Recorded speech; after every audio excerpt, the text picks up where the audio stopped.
ஒரு சில பள்ளிவாசல் நிர்வாகிகள் பிள்ளைகளை கூட்டிகிட்டு வர்றவங்களுக்கு எச்சரிக்கை, கூட்டிகிட்டு வராதிங்க, ரொம்ப கரைச்சலாக இருக்குது. அது பள்ளியே கிடையாது. பள்ளிவாசல்னா குழந்தைகள் வருவாங்க. அப்போ என்ன செய்கிறது பிள்ளைகளை? பெருமானார் ஸல்லல்லாஹு அலைஹி வஸல்லம் அவர்கள் தொழுகை நடத்தி கொண்டிருக்கும் போது அவசரமாக தொழுது சலாம் கொடுத்துட்டு என்ன சொன்னாங்க தெரியுமா?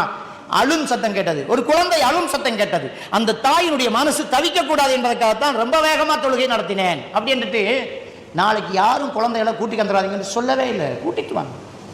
பிள்ளைகளை தூக்கிட்டே அவர் தொழுகை நடத்தி காட்டினார். அல்லாஹ்வுடைய தூதர் பேர பிள்ளையை தோளை வச்சுக்கிட்டு இமாமத்தை செஞ்சு காட்டினார். பிள்ளைகளை கூட்டிட்டு வாங்க.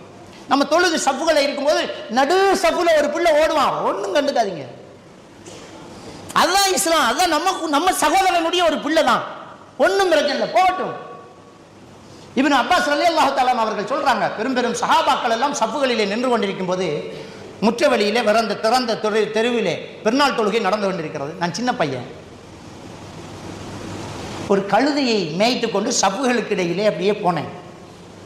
நடு சஃப்புக்குள்ளால கழுதை எடுத்துக்கிட்டு போறேன். நான் பெரும் பெரும் சஹாபாக்கள் எல்லாம் நின்றார்கள்.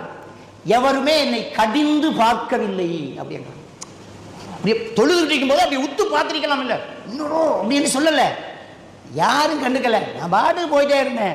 இதுதான் சஹாபாக்கள், இதுதான் மூத்த அறிஞர்கள் என்று இப்னு அப்பாஸ் ரலியல்லாஹு தஆலா அவர்கள் சொல்றாங்க. ஒன்றும் பிரச்சனை இல்லை.